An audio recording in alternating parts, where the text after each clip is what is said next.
Gobierno venezolano desmonta acusación del presidente Iván Duque sobre presunta desestabilización en su contra. Jorge Rodríguez reiteró que el mandatario colombiano traiciona a los terroristas a quienes protegió para atentar contra el gobierno de Nicolás Maduro. En Argentina, el presidente Alberto Fernández, junto al gobernador de Buenos Aires, Axel Kicillof, presenta plan de inversión para la seguridad ciudadana de la capital.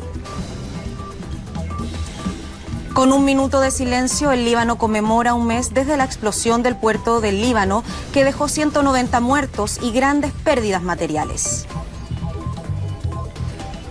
El gobierno de Venezuela desmontó las acusaciones del presidente de Colombia, Iván Duque, por la captura de un supuesto grupo de venezolanos que intentaban realizar actos de desestabilización en ese país. El vicepresidente de Comunicación, Jorge Rodríguez, presentó pruebas que involucran directamente a los detenidos con la incursión mercenaria desde Colombia.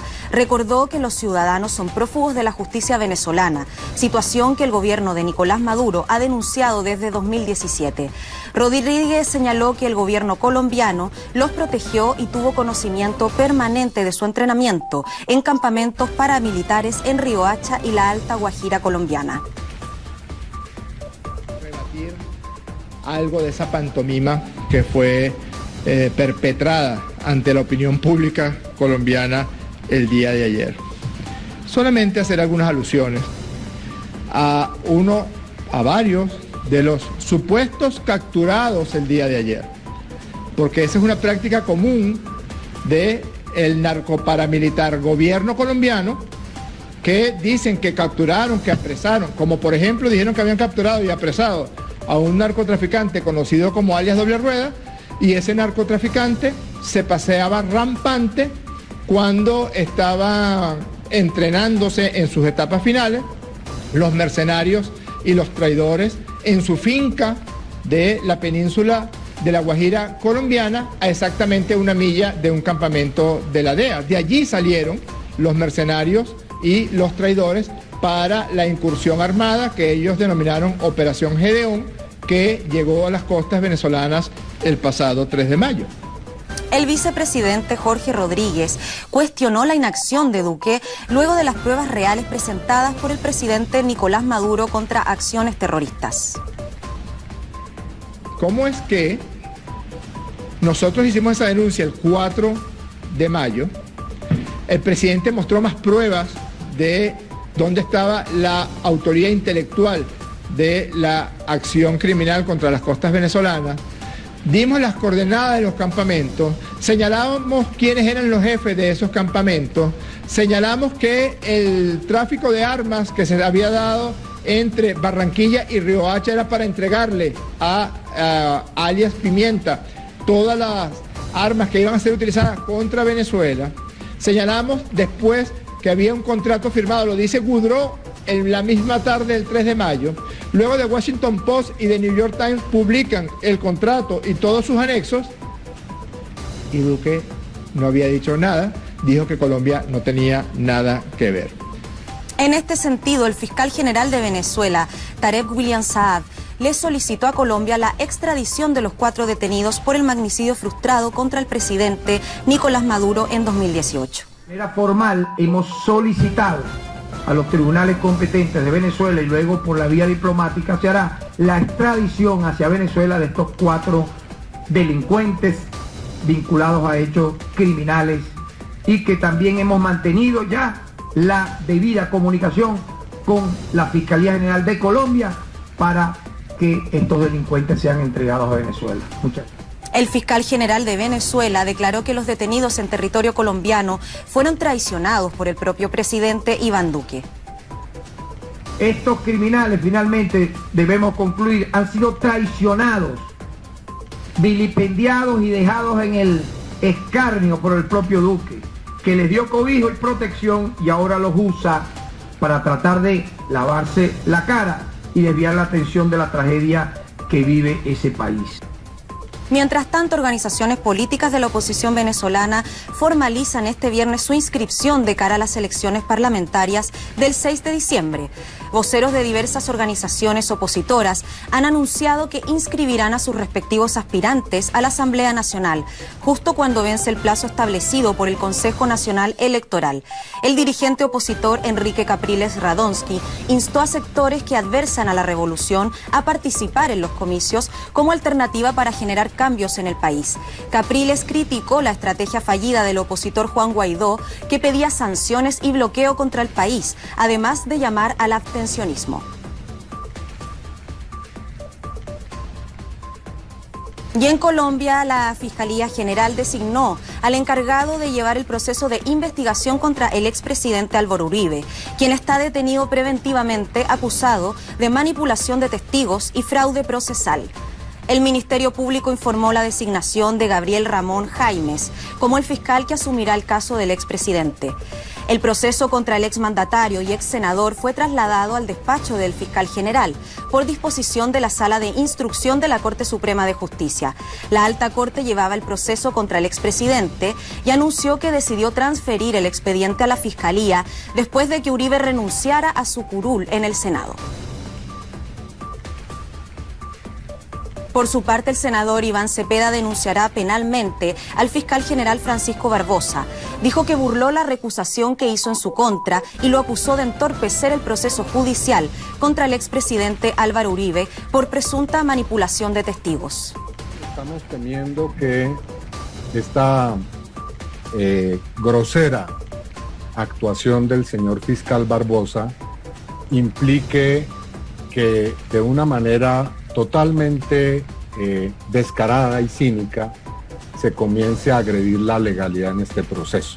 Queremos dejar una constancia muy perentoria sobre ese hecho. Es francamente inexcusable que el fiscal haya burlado la recusación que hicimos. Y por eso vamos a actuar rápidamente. Ustedes pueden tener la seguridad de que vamos a actuar con toda la agilidad necesaria, porque lo que vemos es que aquí, como nos lo temíamos al formular la recusación, la cercanía, la intimidad del señor fiscal general, pues lo lleva a cometer toda clase de arbitrariedad. Vamos a nuestra primera pausa y ya regresamos. Síganos a través de nuestra cuenta de Twitter, @TelesurTV. Quédese con nosotros, ya volvemos con más Telesur Noticias.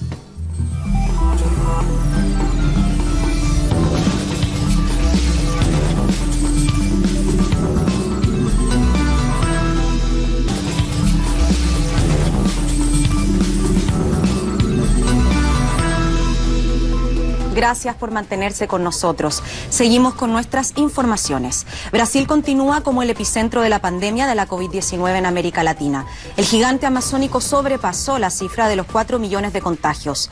De acuerdo a reportes del Ministerio de Salud, en las últimas 24 horas el país registró 43.773 contagios para un acumulado de 4.041.638 casos confirmados. Autoridades sanitarias alertaron el incremento exponencial de contagios por la COVID-19 desde el mes de junio, cuando se registraba 1 millón de casos. Pese al informe, el presidente Jair Bolsonaro ha elogiado la gestión de su gobierno por la pandemia, realidad que contrasta con las denuncias sociales que acusan a Bolsonaro de haber incurrido en crímenes de lesa humanidad por erradas políticas sanitarias. Al menos 4 indígenas de la comunidad chiquitanos bolivianos fueron asesinados en las zonas limítrofes con el estado brasileño de Mato Grosso. Las autoridades locales de San José, en la parte boliviana, consignaron una denuncia ante la gobernación de Mato Grosso en Brasil por la acción violenta cometida contra los comuneros por parte del Grupo Especial Fronterizo Jefrón. Familiares de las víctimas manifestaron que Jefrón les había propinado múltiples disparos y ninguno de los indígenas sobrevivió a las heridas. El Foro de Derechos Humanos volvió a exigir sanciones a los culpables de la muerte de 4 indígenas y que se detenga la ola de violencia que crece contra los pueblos originarios en esa zona. Lo que ha sucedido ayer fue de que la movilidad de la Jefrón ha ingresado acá a nuestra comunidad de San José de la Frontera. Ha ingresado acá está el de Brasil y Bolivia. De ese lado de acá ya es Brasil, al lado de acá ya es Bolivia. Ellos han sobrepasado de acá. se han ido hasta más allá, hasta el gasoducto, se han ingresado más allá. Eran 4 yefrones, han ingresado, dieron su vuelta a la maniobra, todo, y se volvieron. Chile, este jueves, los ministros de Defensa e Interior reiteraron que los ciudadanos contagiados con el nuevo coronavirus no tendrán derecho a votar en el plebiscito constitucional de octubre. El ministro del Interior chileno, Víctor Pérez, afirmó que la medida obedece al respeto de las medidas sanitarias y aseguró que el Ejecutivo no revertirá la decisión, pese a que hay un proyecto presentado por senadores de oposición en el que se propone la implementación del voto electrónico. El 26 de octubre el pueblo chileno tendrá la oportunidad de votar para modificar su actual modelo político basado en la constitución impuesta por el dictador Augusto Pinochet. Del plebiscito, que se celebrará el próximo 23. Este 4 de septiembre se conmemoran 50 años del triunfo electoral de la Unidad Popular en Chile, liderado por el médico político y revolucionario Salvador Allende. Veamos. El 9 de octubre de 1969 se conformó la Unidad Popular, una fuerza política conformada por una coalición de izquierda chilena originalmente integrada por el Partido Socialista y el Partido Comunista, a la cual se sumaron el Movimiento de Acción Popular Unitario, MAPU, y la Acción Popular Independiente. ¡Unidad Popular! ¡Unidad Popular! En enero de 1970, la Unidad Popular proclamó la candidatura presidencial del doctor socialista Salvador Allende, quien resultó electo el 4 de septiembre de 1970 y ratificado por el Congreso Pleno el 4 de noviembre de ese mismo año. Producida, el Congreso Pleno proclama presidente de la República al ciudadano Salvador Allende Gómez. Se levanta la sesión. El gobierno de Allende llegó a la presidencia con el compromiso de dar lugar al poder popular y obrero con un plan de reforma agraria, proyectos populares de educación y salud pública y dispuesto a rescatar los recursos en manos de las transnacionales extranjeras. Basado en este compromiso de gobierno, Allende envió el proyecto de nacionalización del cobre al Congreso, el cual fue aprobado por unanimidad. Fue así como Allende logró recuperar el metal rojo controlado por las transnacionales extranjeras y devolvérselo al pueblo chileno para su sustentabilidad económica. Serán los mineros, los trabajadores del metal rojo, los empleados técnicos de los profesionales chilenos, los que sientan el orgullo de trabajar en una riqueza que será de todos los chilenos. El proyecto del Gobierno de Unidad Popular para la reestructuración profunda del Estado chileno quedó detenido tras el golpe de Estado cívico-militar del 11 de septiembre de 1973. El presidente argentino Alberto Fernández, junto al gobernador de Buenos Aires, Axel Kicillof, presentan un plan de inversión para la seguridad ciudadana. El Estado Nacional invertirá más de $10 millones en mejoras logísticas policiales y sumará más de 10.000 efectivos a la Fuerza Federal que actúa en el conurbano. Además, atenderán otras demandas del servicio penitenciario y de la justicia. El plan también incluye iluminación e incorporación de vigilancia para generar puntos seguros dentro de la ciudad. Este plan es impulsado por el gobernador Axel Kicillof debido al incremento de las estadísticas de criminalidad en la región capital durante los últimos meses. Durante todos estos años. El pueblo del Líbano conmemora un mes de la explosión que destruyó el puerto de Beirut con un minuto de silencio a la hora exacta del siniestro. El ejército libanés hizo un llamado a toda la población para que a las 6:45 de la tarde, hora exacta en que sucedió el accidente, se unieran al minuto de silencio en señal de luto por las almas de los mártires y para unirse al rezo en las mezquitas.